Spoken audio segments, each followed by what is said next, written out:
Tiga hal yang harus dimiliki oleh guru ngaji. Yang pertama, penguasaan ilmu. Kalau hubungannya sama ngaji Quran, guru ngaji Al-Quran, maka ilmu yang harus dikuasai setidaknya adalah ilmu tajwid. Karena seseorang itu untuk bisa membaca Al-Quran dengan baik dan benar, ya harus menguasai ilmu tajwid. Atau paling tidak minimalnya, ya minimal banget adalah ketika dia membaca Al-Quran itu sesuai dengan tajwid, meskipun tidak tahu teori-teorinya. Maksudnya gini, ada beberapa orang itu kan, ya kalau baca Quran ya benar gitu, sudah baik, sudah benar, sudah sesuai tajwid, tapi nggak ngerti istilah-istilahnya. Jadi dalam pengucapan huruf hijaiyah misalnya, sudah benar, tapi nggak ngerti ini makhrajnya dari mana, ini sifat-sifatnya apa saja, itu nggak ngerti. Jadi dalam mengajar misalnya, Qul a'udzu birabbil falaq. Dia bisa gitu. Dia bisa mengucapkan falaq. Tapi nggak ngerti kalau itu istilahnya adalah qalqalah.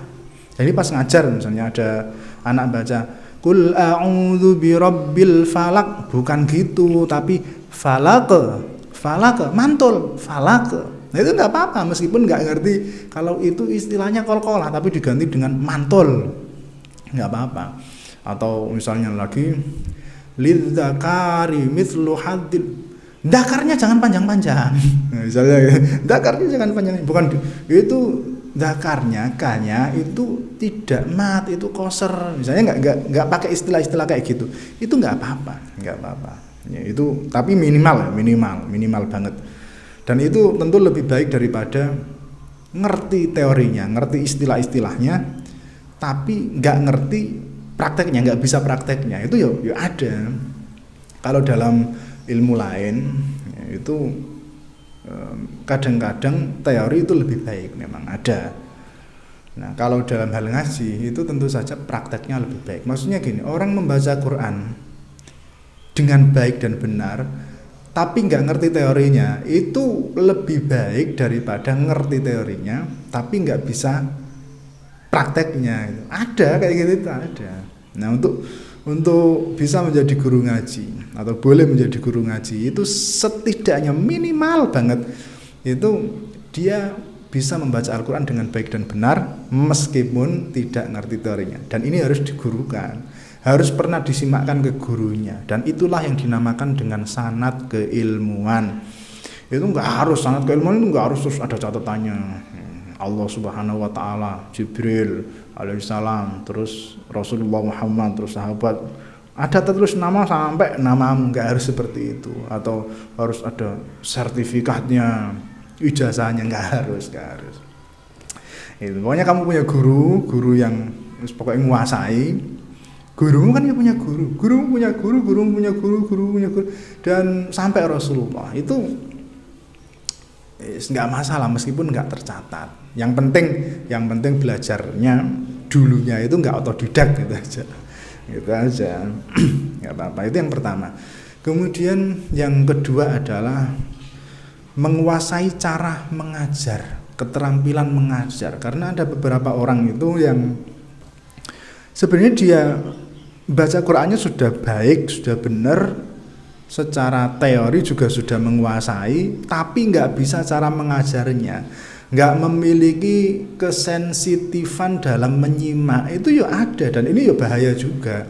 Ya, kamu terkenalnya sebagai pembaca yang baik, terus kamu punya murid, tapi kamu nggak punya kekritisan dalam mengajar, nggak bisa mengoreksi yang salah, sehingga ya, muridmu ya nggak bisa menyerap. Jangankan 100%, 50% aja mungkin enggak gitu.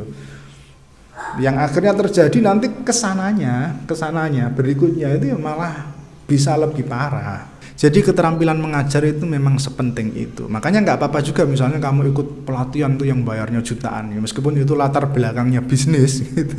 Ya nggak apa-apa kalau itu memang bisa untuk melatih keterampilan mengajar. Karena ya iman banget kalau kamu sebagai guru ngaji, bacaanmu bagus, kamu yang menguasai teorinya, tapi kamu nggak bisa cara ngajarnya, itu ya iman banget, dan memang nggak layak untuk jadi guru ngaji. Cuma kalau memang sudah bisa, sudah terampil dalam mengajar, ya nggak harus ikut-ikut kayak gitu, nggak harus punya sertifikat mengajar ngaji dulu untuk bisa ngajar, itu nggak harus. Tapi yang harus adalah kamu bisa mengajar. Ya, kalau dalam hal ini minimal punya kepekaan dalam mengoreksi murid yang kamu ajar itu dalam pembacaan Al-Qur'annya. Oke, itu yang kedua. Kemudian yang ketiga adalah keikhlasan. Guru ngaji itu kalau nggak ikhlas ngoyo, nelongso. Misalnya kamu mengharapkan kehormatan, ternyata yang kamu ajar misalnya sudah sampai beberapa generasi nggak ada yang hormat sama kamu. Kamu mengharapkan rasa terima kasih. Anaknya sudah kamu ajar ngaji, orang tuanya jangankan ngucap terima kasih atau dolan terus gowo-gowo. Kadang-kadang ketemu aja nggak nyapa. Nah kalau yang kamu harapkan itu yang seperti itu, ya nelongso. Atau yang kamu harapkan itu materi misalnya. Ternyata guru ngaji gajinya kok sekecil itu, nelongso. Atau sudah dimahalkan SPP-nya, tapi banyak yang nggak bayar. Nelongso. Kalau tanpa didasari dengan keikhlasan itu nelongso. Tapi nggak apa-apa juga. Misalnya kamu terus kayak tadi narik iuran atau narik SPP itu nggak apa-apa. Itu nggak selalu bisa merusak keikhlasan. Nggak. Sama aja. Misalnya orang yang narik SPP itu bisa berpotensi untuk tidak ikhlas, enggak narik juga bisa berpotensi tidak ikhlas, terus diundat-undat. Kamu sudah tak ajar ngaji, enggak tak suruh bayar, tapi enggak tahu terima kasih, ya sama aja.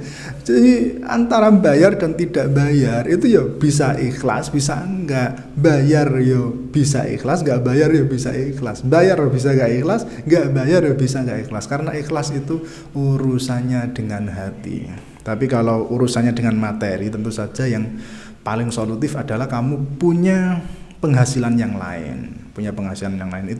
Itu jalan yang paling bagus ya. Misalnya kamu nggak bisa yang nanti kalau saya capek pekerjaan yang fisik, misalnya kayak berkebun atau nguli, nanti malah tenaganya habis, nggak bisa ngajar ngaji lagi. Ya sekarang kan sudah eranya digital, kita bisa bekerja yang tidak benar-benar fisik gitu loh. Jadi bisa bekerja yang freelance, bisa misalnya jadi konten kreator kan ya, bisa motivator, bisa afiliator, bisa banyak pekerjaan yang bisa dilakukan oleh guru ngaji tanpa menguras energinya, sehingga pas ngajar ngaji itu ya masih punya banyak tenaga gitu. Jadi pas ngajar ngaji juga nggak sambil ngantuk.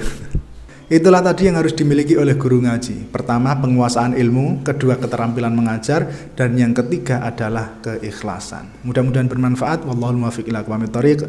Wassalamualaikum warahmatullahi wabarakatuh.